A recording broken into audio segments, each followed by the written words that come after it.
Uh, so I will just do a quick tour of some of these tools. Uh, I'll focus on things that are maybe most appropriate for like program level assessment. Uh, the first one's kind of like a general tool. It is for improving prompts. So this is like a constant conversation. Whenever you go to like one of these AI talks, people are always talking about, oh, how do we get good prompts? Like, what are the strategies for good prompts? I think it's becoming less important to write good prompts because these models are just getting better at just ferreting out like what you're really getting at. Like you deal with one of the like modern models like OpenAI's O1, or if you're shelling out $200 a month, O1 Pro. These models are really great at you just giving them a very general task without having to do a complex prompt structure and getting good results. However, if you're still working with some of maybe the less sophisticated reasoning models, I think it can be good. It can be important to think about prompt structure. And essentially, what this tool does is you just give it a general prompt, like let's, I don't know, write a program level rubric for a, let's say, a English composition program. And this by itself would maybe be the best prompt, right? You might not get the best, richest results. Because remember, when you feed a prompt into one of these models, essentially what you're trying to access is the smart part of that model's brain. And if you give it a relatively dumb prompt, you're going to access the dumb latent space or like the dumb part of that model's brain. Garbage in, garbage out, right? You're going to generate garbage. Uh, the idea behind this is uh, we can maybe improve our prompts a little automatically. So we type in our base prompt or our dumb prompt. We give it one of these formats. I tried to include all of the current prompt formats that are out there. You don't necessarily need to like know or memorize any of these, but like let's do one of the popular ones, which is called few shot chain of thought. And I give a little example of like what it will do, like what that type of prompt is below once you select something. So we can click generate, and what we will see as our output is an improved version of this original prompt related to writing like program level rubric for an English comp course. So here we are. It gives us exemplars that we would put in, gives us a contact comprehensive English composition rubric, requires multi-dimensional assessment format, critical analysis capabilities, rhetorical sophistication. So this is something we would copy and then paste into ChatGPT or Claude or whatever we're using, like Gemini maybe. And then we'd get richer results, right? It's suddenly taking our dumb prompt and making it smart. So this is just like one tool. And I will share the links to these afterwards. There's a ton of people in this Zoom call, so I don't want to overload the tool, so we'll share these afterwards. The other tool that I wanted us to look at was a value rubric alignment tool. So, AAC&U puts out value rubrics. You can subscribe to those things. I tried to include some of those, at least these might be last year's, but relatively recent. So we have all of the different dimensions for the value rubrics: oral communication, quantitative literacy, reading, teamwork. Let's pick one of these. Let's pick like global learning. And what we can do is we can then upload a syllabus from one of our programs. So I'm just going to go into my files. I'm going to look for some old syllabus I got hanging around, maybe this programming for data science one. I'm going to upload it, and I'm going to have this tool essentially scan this. It's going to take the contents of that syllabus and compare it against essentially the text of the value rubric for global learning. Relatively simple tool to design. Any program could, with a tech department, could probably put one of these things together. And essentially, what this will do is it will spit out uh, how this rubric aligns to, or how the syllabus aligns to the rubric for global learning that AAC&U puts out. And it spits out like what works, what doesn't work, and most importantly, actionable feedback that a potential instructor could use to make their syllabus more in line with, uh, either the if your institution is using value rubric, maybe more in line with global learning or teamwork or reading or whatever dimension of the rubric your institution is focusing on. So one way that we could maybe help instructors out there with getting feedback and maybe fixing syllabi by themselves. Uh, Another tool out there uh, is focused on doing artifact evaluation. No, I know at my institution, one of the biggest problems we encounter is collecting student artifacts and then aggregating them somewhere for analysis later on. And essentially, what this tool does is it just allows you to, let's say we fill in, we have a bunch of courses at our institution. Maybe we have select courses that we want to do an evaluation around. Maybe we want to do it on introduction to psychology. So we have that introduction to psychology uh, we have the rubric associated with the final artifact from that class on the back end. And what we would do is we would just upload, or the student would upload their assignment to this. We could upload good submission. Uh, and what this would do is this would send it off to a essentially just like a database on the back end that uses AI to analyze the student artifact across a few different dimensions related to the rubric that the instructor uploaded. And then once this is sent off, we would, let me pull this over, we would go to our artifact analysis dashboard, which would essentially show us the output of whatever the student uploaded. It would automatically score that, give it like a score out of 100, based on the instructor's rubric that they designed for the course, which essentially should be aligned with the syllabus, which should be aligned with the the program level assessment guidelines for that program. And it'll give you a brief overview of what works in that student assignment, what doesn't work. But the big thing here is once enough students upload assignments, we can aggregate all that stuff automatically by going to the bottom and saying, all right, let's do an aggregation of all the introduction to computer science uh, artifacts that have been uploaded, and let's generate a summary of this. Uh, and within a few seconds, we should have a summary of all of the computer science artifacts. And we can see what the course strengths are, what the course weaknesses are based on the uploaded artifacts. Now, this is a relatively simple implementation. I'm really not looking at a lot of dimensions, right? I'm just looking at course strengths, course weaknesses. We could go in and fine tune this as much as we want. And this is kind of getting in what Ruth was discussing earlier, right?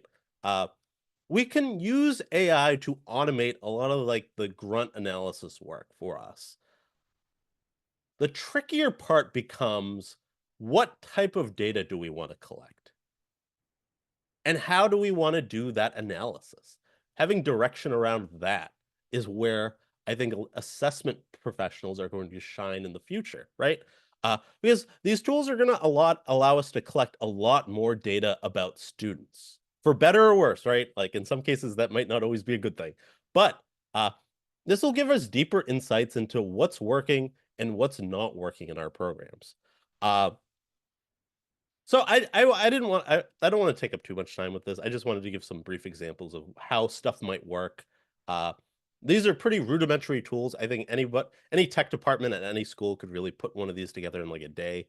Uh, and I think in the future, when we're thinking about these things and where the role of the assessment professional will be, it will be in thinking critically about like what type of data do you want to collect. Uh, Data is going to be it's the new gold, right? That's it's becoming the lifeblood of any institution, and a lot of this data is going to become very valuable. So I think if we go to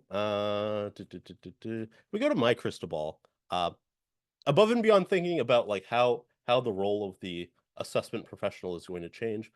Some of the other things that are going to change about using AI and being AI users is we're going to shift from you as an user uh, talking to ChatGPT or talking to Claude and giving it instructions, and we're going to probably should be shifting more towards a agent-based model where rather than you going back and forth in a chat box with ChatGPT, telling it what you want to do and iterating on some sort of rubric document or strategy for assessment, you delegate it a task and it will perform that task. It will utilize tools, it will access the web, it might even access your computer. Anthropic recently put out a tool which essentially allows the model to access your mouse, access your keyboard, and essentially function as an intern. And I think that's what we're seeing the shift in AI, right?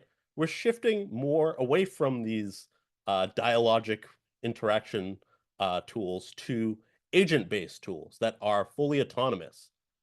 This is partially why OpenAI is feeling comfortable putting out a $200 a month model, right?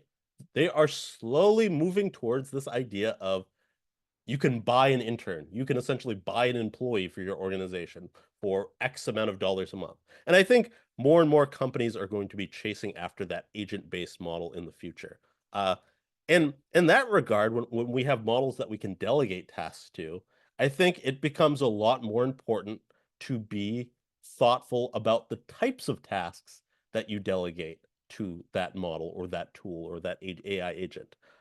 So this idea of task assignment in the assessment professional having a good idea about what type of data they want to collect and what type of analysis that they would like to do, those are going to be the important skills. And I guess I will leave it at that and open the floor for questions.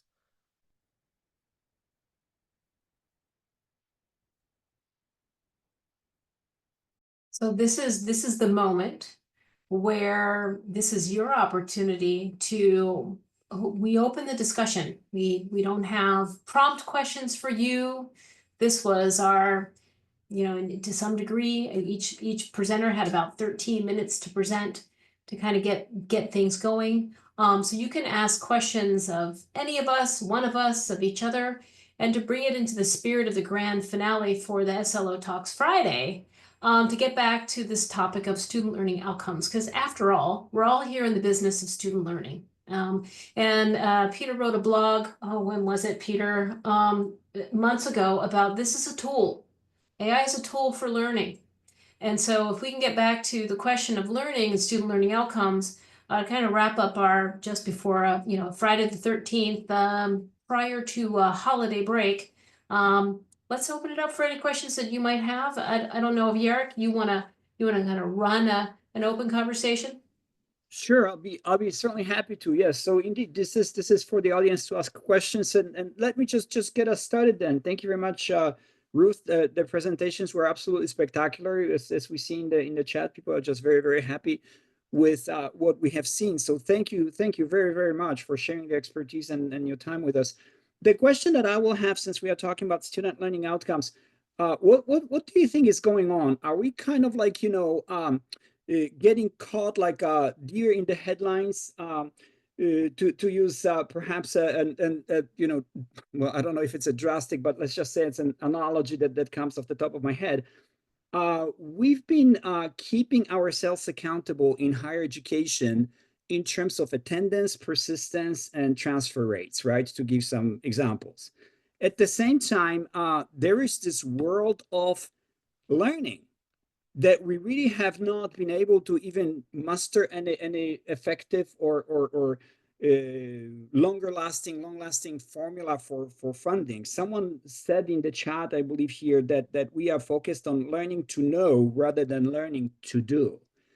And I believe that with the advent of AI, this is where what's the expression here, the chicken come home to roost, right? All of a sudden we find ourselves looking for answers in ChatGPT rather than posing questions. As higher education institutions, as the way we work is that we are simply not equipped to have conversations. We are equipped to find answers to questions that are posed to us, and that's quite unexpected, I suppose. Finding here. If you could please comment on this, I would certainly love to hear your thoughts on this accountability measures versus learning that's happening. Where are we with this? What do you think the future is going to bring? Maybe that way. Peter, do you want to take this one? I have learned from my friend Brian Alexander to be very wary of trying to say what the future. First of all, there is no such thing as the future. There are futures. There are multiple pathways which we might go down. And all we can do at best is project, based upon our current knowledge, the most plausible scenarios.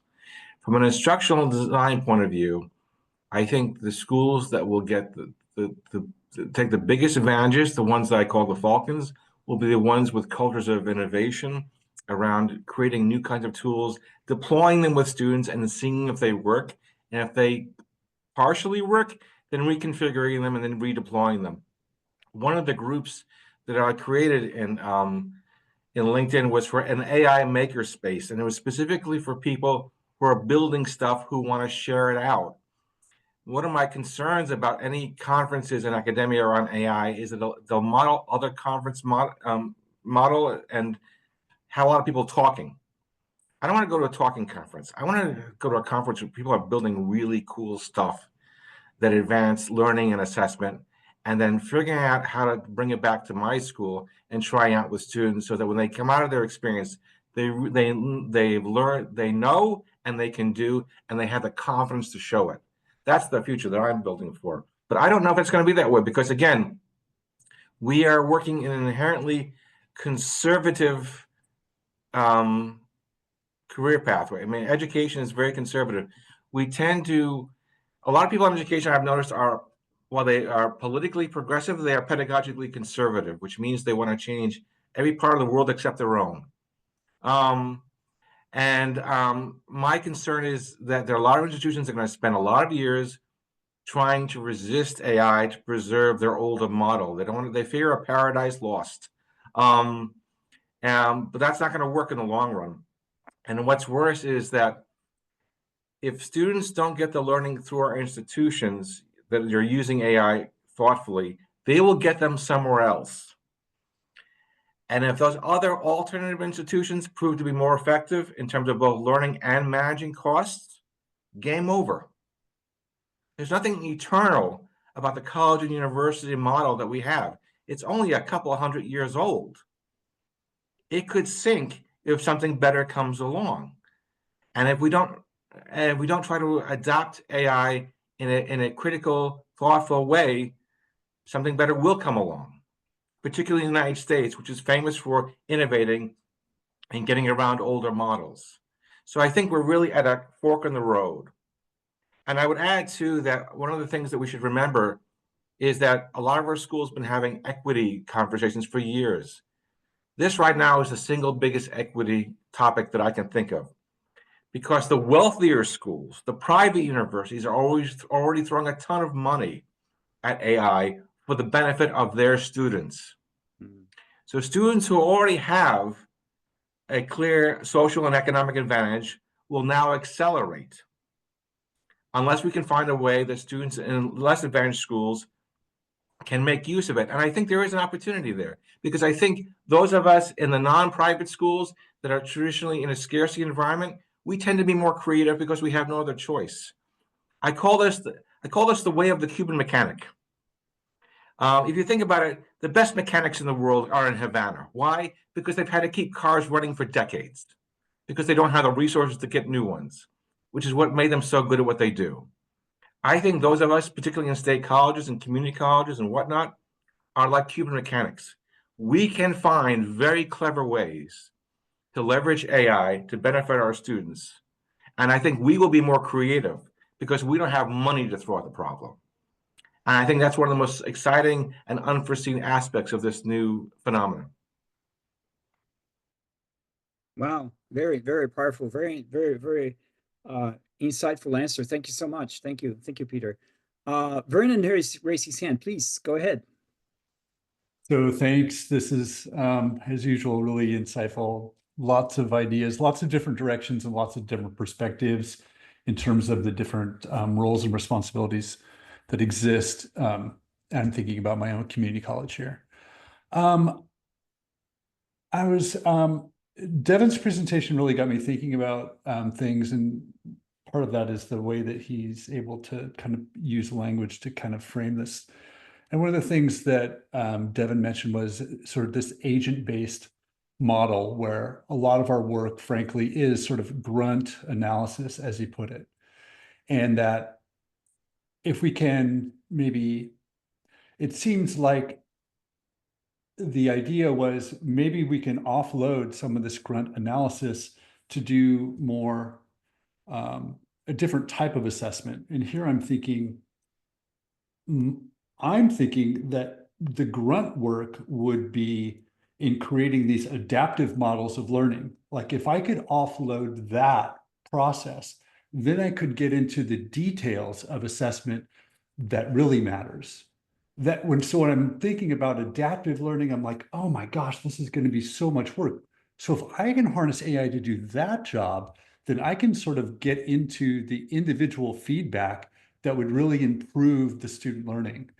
I wonder if anyone can talk about that and what sort of tools we could maybe imagine and what that could look like in our learning environments.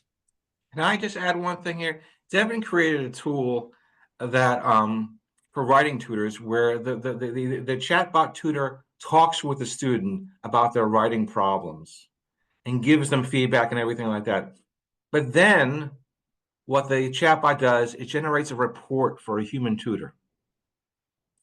So the student goes from the chatbot to the human, and the human has got all this report, this detailed analysis of that individual student's needs, and now can bring the connection, the emotional connection to it.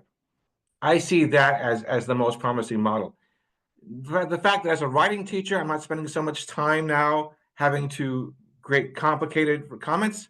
I'm spending more time in one-to-one conversations with my students, where I can really say, talk with me. I want to hear about your specific needs. And I have this report in front of me, thanks to my AI assistant. It seems that you're really good at this, but I see a pattern with this problem. Can we walk through that? So it's almost, we're almost moving into an almost therapeutic model where we just focus on the part that as humans we're really good at and that we enjoy, the talking part, and we put the rest to the machine assistant so that our energies are freed up. So I'm going to ping right off of, go ahead, Ann, go. One of the things that higher ed is going to have to do, to your point, Peter, and to your question, Vernon, is how is it going to, A, create more of these kinds of opportunities that really allow a faculty member, a tutor, a staff member, whatever, to get to the heart of learning or assessing learning, etc. The other component to that is how is that going to be marketed to the potential student? Because if I'm a student or I'm a parent of a student, I want to, there's the part of me, depending on age, that's going to be like, oh, I don't want AI. I want, I want that human interaction. But if we can market that in a way that elevates the tool, the tutoring or the experience and makes it unique above others, it is going to be attractive, especially given the number of students who are coming to universities who have, divergent learners or all, the wide variety of students that we have and who have different needs or different accommodations. So that's a piece that no one's talking about, is how are we going to package this once we have it, as we're developing it, because this is going to continue to evolve. How do we package it in a way that helps students understand the benefit? So I will jump in. I'm just typing in the chat. We're at the flip phone stage of this. And I hear you, Vernon. It's like we are being tasked with being builders of things. And the overload, the technology overload, and the desire for a sandbox is real. Like, so if we have to shift more into a design role, which is my crystal ball, right? I can't predict the future, but I think, and my comment where Glenn Phillips said it, it's not going to replace assessment directors, but someone who knows AI will replace you. I strongly believe that. That's why I'm completely in the AI overwhelm. I'm grabbing as much information as I can. My brain is on overload. I have these things that come in the morning. I read them, and I'm fascinated by it. And I think it's important to think about what is the shape of a program going to look like? How, if learning becomes more learner centered instead of faculty centered, and we think about what will assessment look like, this is the just-in-time moment that Peggy Mackey has been dreaming about forever as she moves into her retirement years. Peggy Mackey has talked about we have to humanize assessment. And how does that how do we humanize it if there's an opportunity where a student, I think it's Ethan Mullock, here's the, barely can see this Ethan Mullock book, but he talks about how sometimes students don't want to raise their voices for questions in the course because they're petrified of being wrong. And I lived in that body, and I still do, as an adult.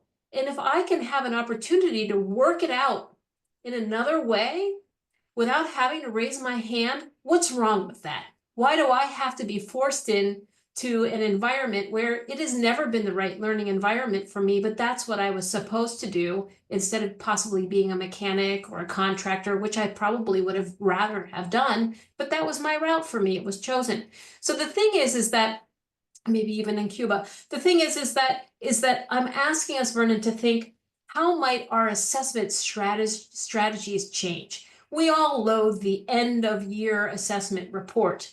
Now we need to think about how will AI create an opportunity for us to finally get outside of these silos and stack it up. I think perhaps maybe our challenge, if we don't have a Devan, are the faculty who might not want to change with it.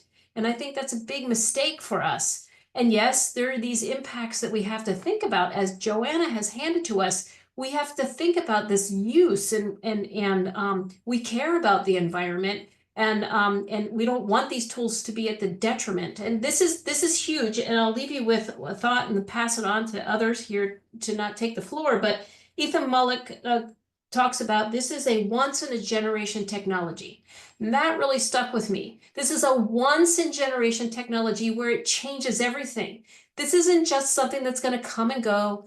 This is bigger than the internet. This is the internet was once in a generation technology, and here we are. It's a GPT. It's a general purpose technology. It happens to have the same name as GPT, which is a different nomenclature for ChatGPT. But we are at a pivotal point and shift as assessment directors. And the question I have for you is, if you're not in it, you got to get in there and just see how it works so that you can be part of the discussion. And then perhaps we can start thinking alongside with those partners at our institution or those outside of our institution, how we want to do this as an assessment practitioner. So that leads me to the homework assignment that I left for everybody over winter break, is to do a little bit of a self-analysis or an inventory of your skill set that you hold right now, and then project forward what you think you're going to need to acquire in order to stay abreast of this rapidly changing field and to continue to be relevant.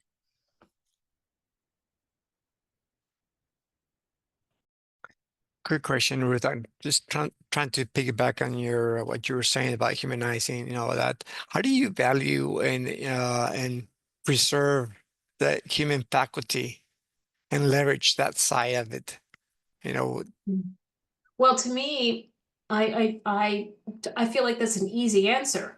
The way that I look at K through 12. K through 12 organizations are actually leading over higher education because kids are coming in and they have stations for AI. So we're not going to be prepared for the freshman class of 2025. We're already woefully 2026. We're behind. So 2025, 26. We're already behind higher education. So my answer to you is it's already happening in K through 12. They're on it. These teachers are being flung into it, furiously learning to these kids who are advanced and ahead, and creating opportunities for students who have learning challenges in all sorts of ways. And students with learning challenges are finally getting an opportunity to learn in the way that will most show what they know. So I think we are moving towards more humanizing. That's how I look at it. I think that there's an opportunity now to have an iterative relationship with students around the technology. We survey students through program assessment now. Joanna's integrating AI questions in, and through alum and even faculty. And the alum are saying, bring it. We got to prepare for it. And students who respond on AI it's mixed. Some students are saying, yes, I'm using it. I'm using it in my theater department for script analysis. I'm using it to write scripts. Others are saying, no way, Jose, not using it all. I'm not even touching it. So even the student body reflects some of the tensions. So I don't know if I'm well aware of, and it's important we create the boundaries. The problem is that our institution is not providing us with safe tools. And at the end, you mentioned it's a tool, and it's also what Peter mentioned earlier. This equity, these private institutions are funding so much money into AI, and what about the community colleges, right? And so that plays a big role. Thank you. I think Ruth mentioned a good point around this idea of like students coming in and being hesitant around the technology. I think that there's something to be considered there, especially around student expectations for what education is and what the classroom should look like and what assessment looks like, right? Expectations take a long time to shift. And I feel like when you go whole hog into AI and you're like, we're just gonna automate as much stuff as possible, we're gonna collect as much data about everybody as possible. We're getting into like MOOC territory.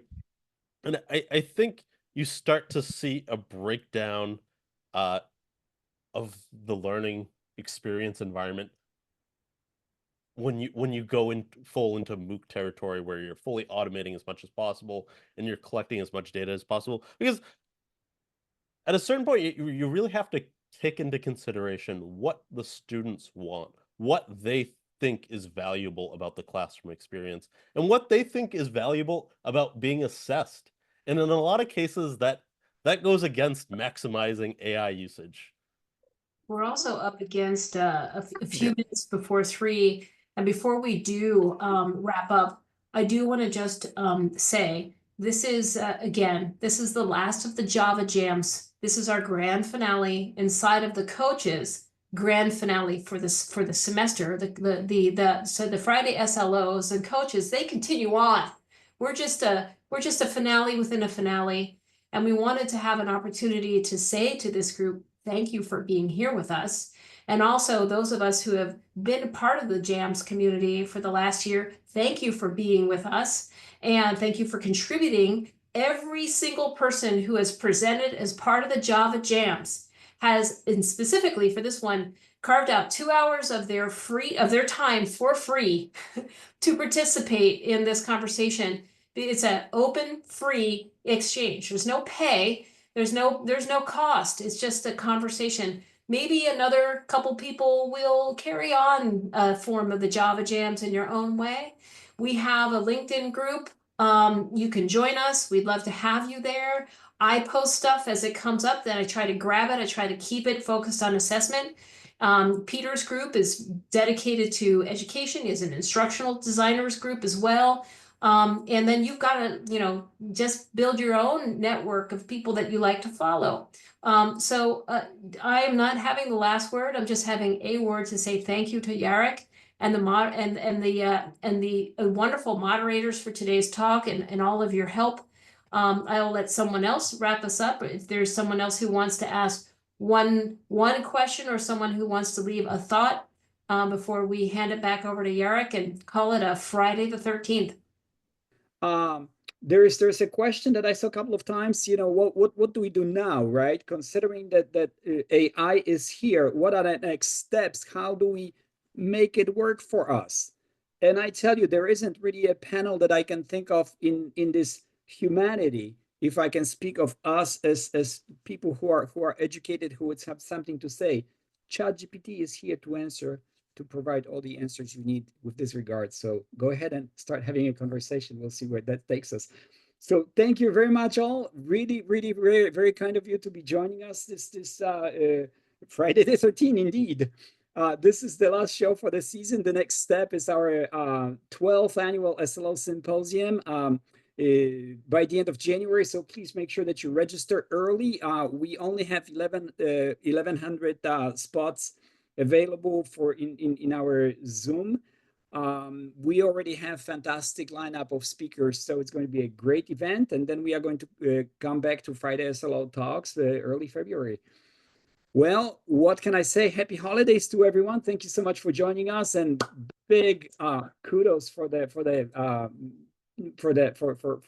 Slotnick and her team. We are very, And very yeah, grateful for I your want to presence just today. say again, thank you to Anne Converse Wilcom. She has a blog. I put it up there for you. You could link in with her to see what she's writing.